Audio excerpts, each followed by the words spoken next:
Dave Chappelle. Oh, I'm so happy. Oh, it's awesome.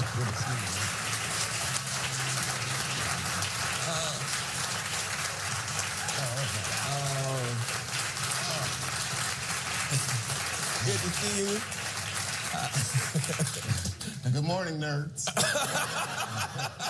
Exactly. Who does it? Who's like, I'm going to go see the news live? Well, you have never endorsed anybody. You didn't endorse Obama. People came back from the dead, black people, to endorse Obama. What do you know about Ben Jealous that makes you want to come out and endorse Ben Jealous? What do I know about Dave Chappelle? I know exactly I'm not, Van, I'm not a real political dude. Yeah. I'm somewhat of a cynic when it comes to politics. However, this particular election was exciting to me because Ben and I are like family. Our fathers were best friends. My dad was his godfather. Wow. And when I was growing up, I never met Ben. He was just like a picture on the wall. When I moved to New York to do stand-up, my dad said, you got a godbrother at Columbia. You should go and hook up with him. And Ben and I hooked up, and we became fast friends. First thing I realized about Ben, we're similar in age, but his intellect was daunting. Yeah. Man, this guy is one of the smartest people I'd ever met. And from the time I was 17 to now I'm 44, I watched him work on equity, like sincerely and diligently work on equity outside of the system. Well, Ben got kicked out of Columbia at one point. Protest. He was protesting. The university had bought the Audubon Ballroom where Malcolm X was assassinated, and they were going to demolish it. And Ben was incensed. And he was like, man, you got to come up to this protest with me. And I was like, I'm good. and Ben got himself arrested. He got put out of school. And for 2 years, I watched him, try to find his way. Academia was his life, and it was taken from him. And it was 2 long years. He got back into Columbia and killed it. Right. Got the Rhodes Scholarship. And it was very... First of all, that's hard to do right there. That's right.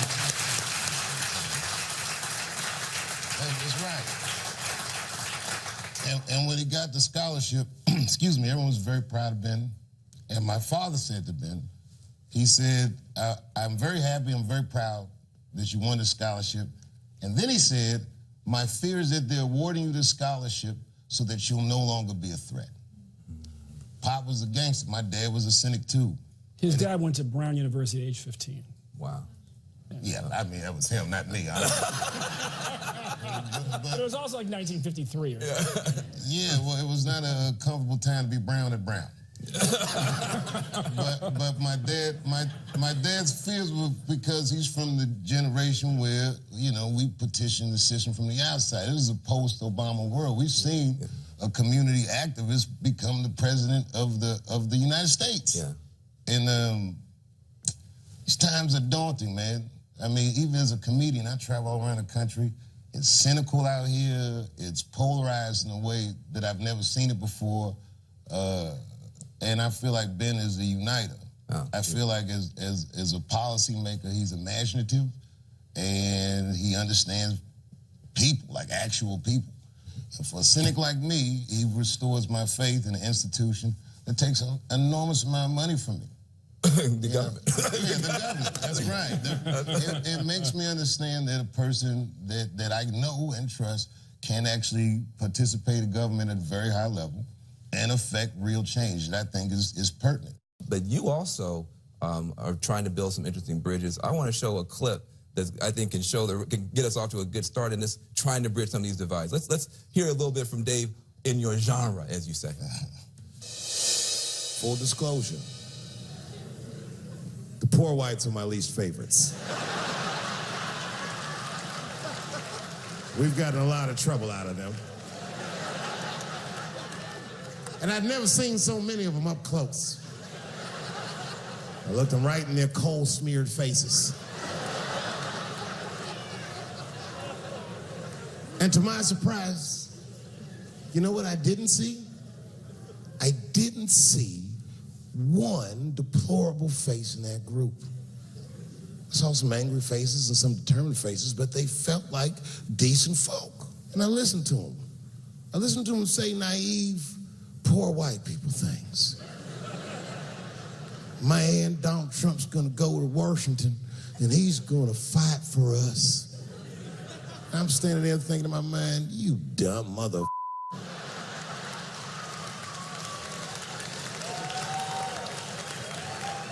You are poor. He's fighting for me.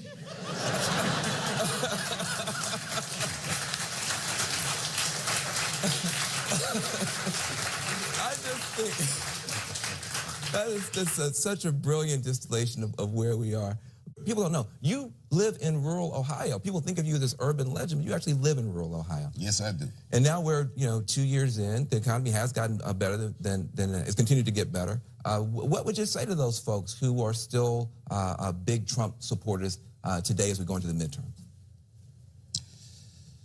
You know, this is a tough question for me, Van. I got to tell you, first of all, the town that I live in is a small town. Yes. And it's like a little blue Bernie Sanders Island in the Trump Sea. They love Donald Trump. I don't even know that they love him as much as they're frustrated, they're fed up, and a lot of these white people feel like their voices don't matter anymore. You know, that their concerns aren't important or what have you. So, to be honest with you, in the name of safety, I wouldn't tell him anything about that guy. I don't believe that I'll change him by his mind or anything. Right. But for me personally, you know, I get along with everybody, whether I agree with them politically or not. Right. But I thought when you're actually trying to pull this democracy together, Yes. keep it from getting torn apart, you have to talk to everybody. You have to listen to everybody. That's right. I was out on the Eastern Shore, and I was giving a speech. And a guy who voted for Trump asked me what I thought about Medicare for all. And I said, I support it. He said, well, what if they won't do it at the federal level? I said, then we'll do it at the state level. He said, then I'll vote for you. Trump support. Yeah, I said, and I kind of stopped. I said, you voted for Trump, and now you're going to vote for the former national president of the NAACP. I said, tell me why. He said, I'm a finance manager at a car dealership. My bottom line is my business and my people. Neither one of them gets healthier until we can get health care we can afford. And if he won't do it, and you will, then I'll vote for you. There is this question, though, around Democrats versus Republicans. And you have people like Kanye West who's saying, listen, love you guys and Democrats. Excuse me 1 second.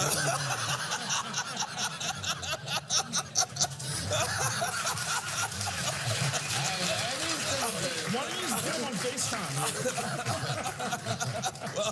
Well, you know where I'm going with this. Kanye says that, it's time out for Democrats. What do you guys think? Well, I think that, first of all, Kanye is an artist, man. Yes. And he's a genius. Absolutely. Whatever he's saying right now, I think that the angle he's seeing things from is about the division that he sees. And he's not inconsistent with what he's saying. For instance, a decade ago, I read a quote where he said he wanted to take the Confederate flag and reappropriate it some other different kind of way. I mean, it's a MAGA hat, whatever, man. The thing that's scary about this presidency is after it. I don't know if you've been married before or had a girlfriend and said something in a fight that was so wrong, and then after that, we still family, we still around each other, but man, I sure did say all that shit, didn't I? And I'm not mad at Kanye. That's my brother. I love him. I support him. I buy his albums. No claps. Oh, man, that was rough. I know, whether people clap or not, But, I don't have to agree with everything that he says. I just trust him as a person of intent. But, he shouldn't say all that shit, but... But let me take it on the argument then. So to take his personality out of it. What about the argument he's making, which is that, it's almost you're in this PC prison, you can't say anything, and you're not allowed to vote for Republicans if you're African American. What's your argument to people who feel like it's time to give Republicans a chance? It's an argument being made by a minority. But I'll say this: I'm not a partisan dude. If he ran as a Republican, I'd vote Republican. If I got a chance to vote for somebody like this, I'm voting for. This isn't somebody about party. This is about ideas. That's right. the ideas have kind of migrated from party to party. The Democrats used to be much more conservative. Today, however, unfortunately, there's only one party that stands for civil rights. There's only one party that stands for environmental protection.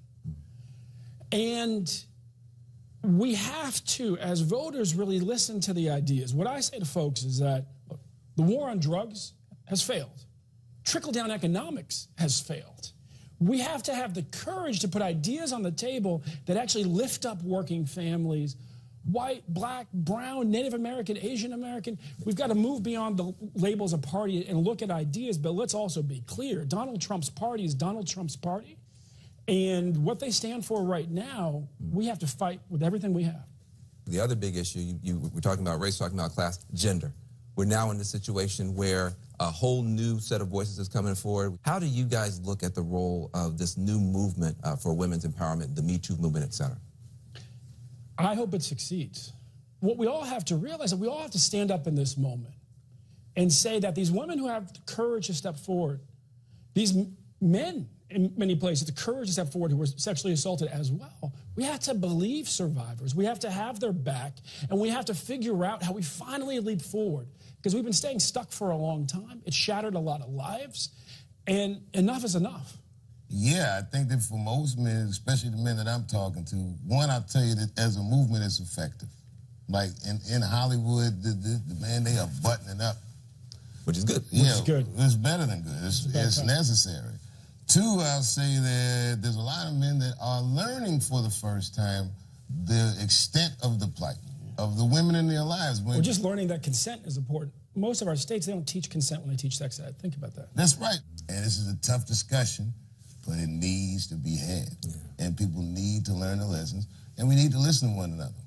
Yeah. I think that some people are so threatened by the movement, or they're so worried about it, that they're not hearing the messaging behind it. Mm-hmm. But I think it's an idea this time has come, and we'll see. Did you watch the Kavanaugh testimony, the hearings, all that kind of stuff? I've seen highlights. Yes. Yeah, exactly. What was your take and impression? Can you imagine an African American or a female yelling at them senators like that? Oh, you mean the way that Kavanaugh yelled? Yeah. Or any of it. You know, man, I'm from this area.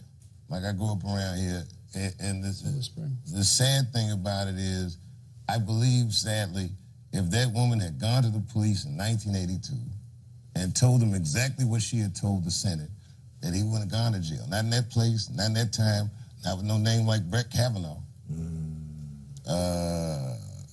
It was daunting. It also made me sad that this is a national discussion that's happening during a Supreme Court nominee's hearing. It's a tough time for this country, man. We got a lot more to talk about. I want to talk to Ben, and I want to talk to Dave Chappelle about mass incarceration and marijuana, which I never thought I'd talk to Ben Jealous about when we get back.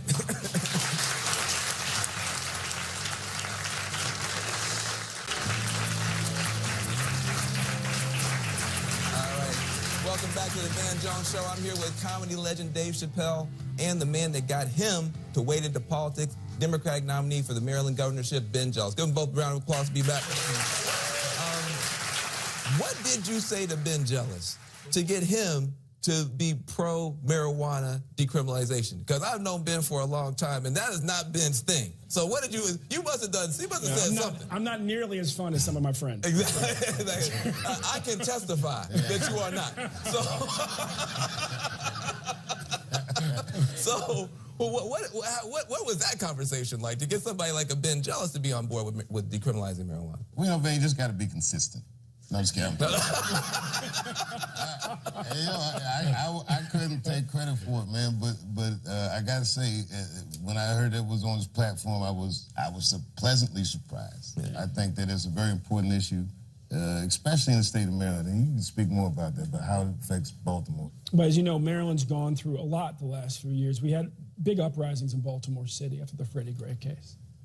2 years later, murders have kept climbing up. I asked a retired member of the Baltimore Police Department, recently retired captain, to go across the city, as only a retired member of BPD could, and talk to commanders on the ground and find out what they were saying about why murders were going on. He came back, he said, there are two interesting data points. He said, one was that nobody could really agree. A lot of debate about what's been happening in the last 2 years. He said, on the other hand, if the question is what's been going on in the last 10 years, they were all in agreement that half the shootings in the city, half the murders in the city were one set of marijuana dealers killing another set of marijuana dealers. And I said, how could that be? I think it was a relatively peaceful drug. He says, but it's not about the drug. It's about the trade. The violence in the trade is about territory. And a little idea, a little light bulb went off in my head. So look, this is no more harmful than alcohol, and alcohol we all know can be very harmful in many ways, then if we legalize it, and the police officer told me we can bring down killings, I said, well, what's happening in Washington State? What's happening in Colorado? Killings are coming down. And I said, and then we take money out of the pockets of gangs and cartels, and we put the money in the pockets of farmers and business people, and we do that in an equitable way. That's a big deal. And then we tax it, and we take the money that we can tax from it, and we're able to fund, it's enough money to fund universal pre-K for every universal full-day pre-K for every 4-year-old in the state. So you came at it more as a business guy and as a smart dad guy, as opposed to... Well, and as a murder victim family member. I've had 2 family members shot in Maryland in the last 10 years. And if you tell me that we can bring down killings by legalizing cannabis, you have my full attention. I'm just saying, man, it doesn't just quell violence in Baltimore. It stops a lot of violence and a lot of mayhem. And it's fun to smoke and relax. Well, look, that may be true about marijuana, but there are other drugs that are much worse. Our mutual friend, all of us had a mutual friend in Prince who died because of a fentanyl overdose. I saw you in a stand-up thing in Los Angeles where you were talking about the impact of heroin in rural America. What are you seeing in rural America when it comes to this whole opioid epidemic? A role reversal. A role reversal? Yeah. Poor white people look like black people in the 80s with a different drug of choice. And it's very sad to hear the vocabulary, now this is a health crisis. We were begging for them to call that crack epidemic a health crisis. We were criminalized, we were marginalized, and now these heroin addicts are here, and man, if they don't have our baby clothes on. It's terrible to see. In both ways. It's terrible to see the pain and suffering, and terrible to see the hypocrisy politically. Yeah. What's your concern about marijuana legalization possibly then opening the floodgates for things like opioids, heroin, fentanyl? There's a lot of lives that are being shattered right now. I mean, opioid deaths in Maryland up 160% in 4 years. We have to treat it like a public health crisis. And I wish we could go back in time. We can't. We just got to learn and go forward. In that respect, this is a gateway drug to common sense on drug reform. Wow. We've got to deal with this public health crisis as a public health crisis. Famously on SNL, you said you wanted to give Trump a chance, but you also wanted to make sure that he gave disenfranchised people a chance. Looking at the Trump presidency almost 2 years in, do you feel that he gave disenfranchised people a chance? It's hard to tell where Trump ends and his constituents begin, but I think that the rhetoric of his presidency is repugnant. I just don't like the way he talks. I don't like, we're living in a time where there's got to be a little more cultural sensitivity. And even a guy like me that's just writing jokes, I have to listen more than I've ever had to listen because the gripes are coming so fast and furious. And I'm not dismissive of people's gripes. It might sound like it on stage, but I listen. And as a president of a country that's as eclectic as ours, you look around your crowd, you see it's like a patchwork of people. I just think that he's speaking to a very small choir. And there's so many more opinions that the way he engages public is dismissive. I don't like talking bad about the president, but I said we should give him a chance because he's the president of the United States now. What choice do I have? Right. But I think you also apologized for that sometime later, didn't you? Well, I don't ever apologize for just what I said is I said I shouldn't have said that shit. Let's be clear, right? Let's be clear. Donald Trump is playing a politics of divide and conquer. He's picking scapegoats all day long. Muslims, Mexicans, immigrants, black folks, women, it goes on and on. Yep. Right? Occasionally, and so what do we do in that moment? We actually have to listen to each other. We have to talk to each other respectfully. We got to pull each other together because the only thing that beats the politics of divide and conquer is the politics of unite and prosper. And that's only possible if we're willing to respect each other and listen to each other. Well, listen, you gave people a reason to tune in, and you're giving people a reason to turn out. I can't tell you how much it means. My dream is coming true having a show like this. I know your dreams have come true, being able to be one of the greatest that we've ever seen rock the microphone. And for you to be on the campaign trail raising these issues, dreams can't come true in America. When we get back, I'm talking to the most famous astrophysicist in the universe, Neil deGrasse Tyson. We're going to get his take on the increasing attacks on climate science and President Trump's Space Force when we get back.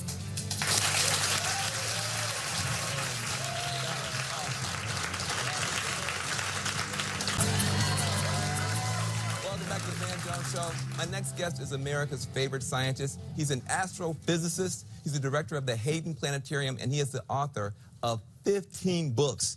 His latest book is called Accessory to War, The Unspoken Alliance Between Astrophysics and the Military. It's already on the New York Times bestseller list. Please welcome to the Van Jones Show, Neil deGrasse Tyson in the house.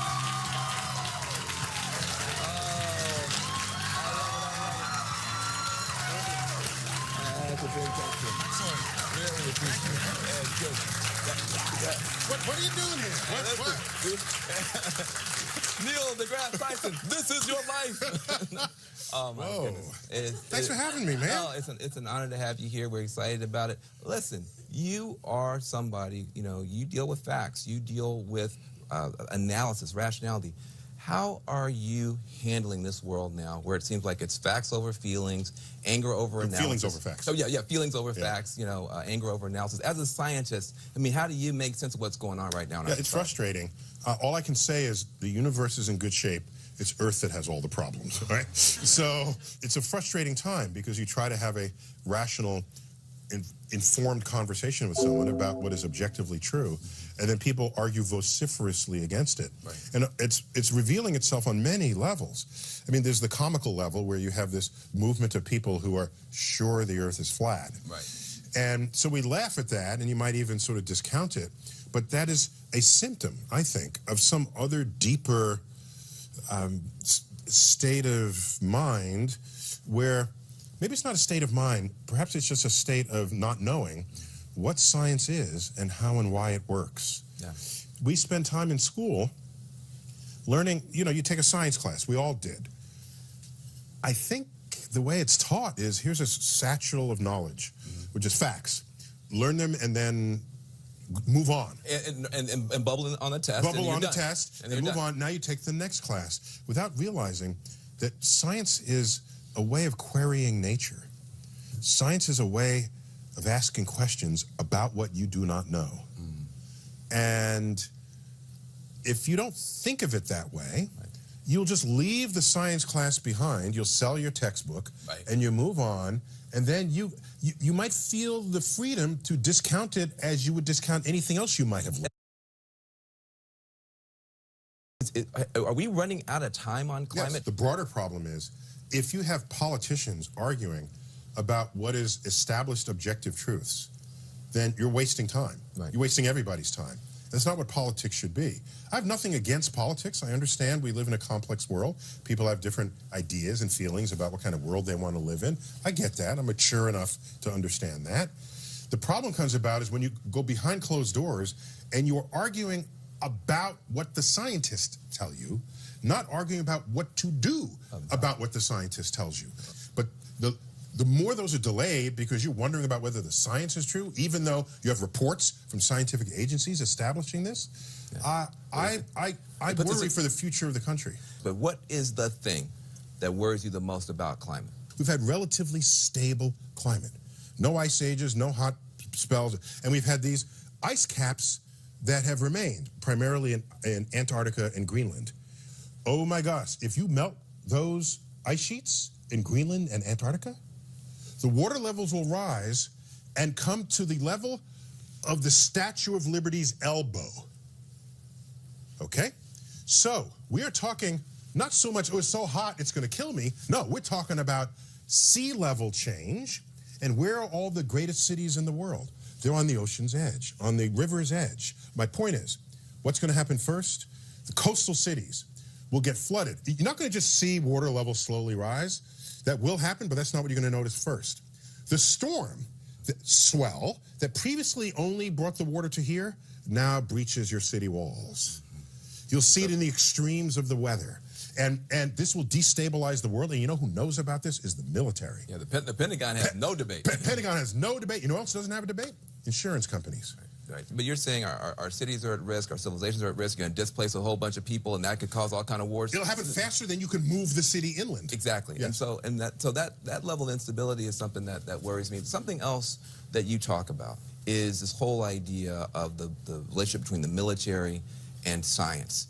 And you know, when Trump came out with his whole idea of the Space Force, because I'm a progressive, I was like, well, that's just nuts, a crazy idea. But then I looked into it. I want you to see what I found out about the Space Force, and I want to get your reaction to it. Sure. Space Force. President Trump says his proposed Space Force would prepare us for any potential Star Wars. Great shot, kid. That was 1 in a million. A new equal branch of the military. Now, the last time the U.S. created a new military branch was 1947. That was the Air Force. It would manage space missile systems, build and launch satellites, and oversee all the military space-related programs that are currently being run by other departments like NASA or the Air Force. The new force would even have its own intelligence arm, designing and operating spy satellites. The U.S. military has been a space player for quite some time, with the space shuttle actually delivering classified payloads like spy satellites into orbit. And this, the X-37B, it's a 29-foot unmanned space plane. It launches and lands like the old space shuttle. It's stayed in orbit now for over 2 years at a time, but its mission is classified. President Trump says the force is necessary because adversarial countries like Russia and China are already building weapons and anti-satellite systems that could threaten the United States. When it comes to defending America, it is not enough to merely have an American presence in space. We must have American dominance in space. But not everybody is over the moon about this new agency. Some are worried that this new branch would be just too expensive. Some people are putting the cost at $12.9 billion over the first 5 years alone. It's a trap. Other critics are worried that you could spark a space race that could lead to real combat in the cosmos. The Trump administration is hoping to get the new agency a liftoff by 2020, but in order for this to be anything other than pie in the sky, Congress must approve it. Is this a good idea or a bad idea, according to you? Maybe some ideas are neither good or bad. They're just the right thing to do. Just because the idea came out of the Trump administration doesn't make it an irrational suggestion. Hey, listen, well, that's actually good to hear. Yeah, as you correctly noted, you would shift away from the Air Force what it's already controlling, the U.S. Space Command, and it would just become its own branch. And if I would throw in maybe asteroid defense, why not? You wrote a book about this relationship between astrophysics and war, and the way that almost inevitably science and the military accelerate each other. Why did you write that book, and what do you hope that people get from this book? The relationship between science and military might is well known, all right? It wasn't soldiers who invented the catapult. It was some engineer in the back room who said, hey, I can do this. And the military leader said, let's take it. And use it. All right? And so for physics, you know, they made the bomb, and the chemists made the napalm, and the biologists might weaponize anthrax. What does the astrophysicist do? I care about things like dim things that I'll use multispectral imaging to detect.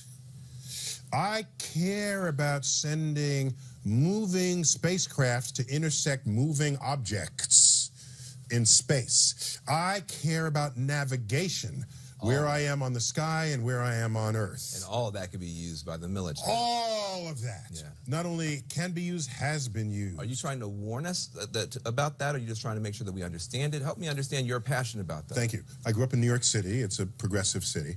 It's a progressive place. My first awareness of culture and news was late 60s. And what is the state of the Vietnam War on our conscience? The equation was war equals bad. Right. And I had no way to understand why there were statues of heroic soldiers in reference to other wars. And I would have to mature into the state of mind, realizing that there are times when a bad agent rises up and you would be irresponsible as a contributing member of civilization if you did not stop it. And that's what happened in the Second World War with Adolf Hitler. People rose up, and you weren't saying, oh, war is bad, don't use my new invention to help defeat Hitler. You were saying, here, do it, use it as much as you can, and I'll work on some more. So once I realized this, and I said, I know my people, my historic brethren, have been handmaidens to this, especially when it came to navigating the world. We don't make the bombs, but we tell you how to get to where you're going and how to find your enemy again and how to know a coastline if you're going to take over that land. But in this book, I'm not there to judge it. I'm there to expose it. Well, listen, I am excited about the book. I know a lot of people are. We got so much more to talk about when we get back. Coming up, we got more with Neil deGrasse Tyson, including answers to some of the most pressing science questions in the news right now when we get back.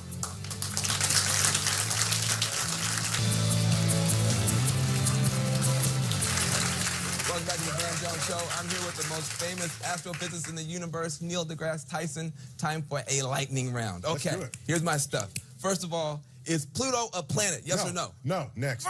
Get over it. Next. It's so wrong. It's so wrong. It ain't no business being it. Number 2.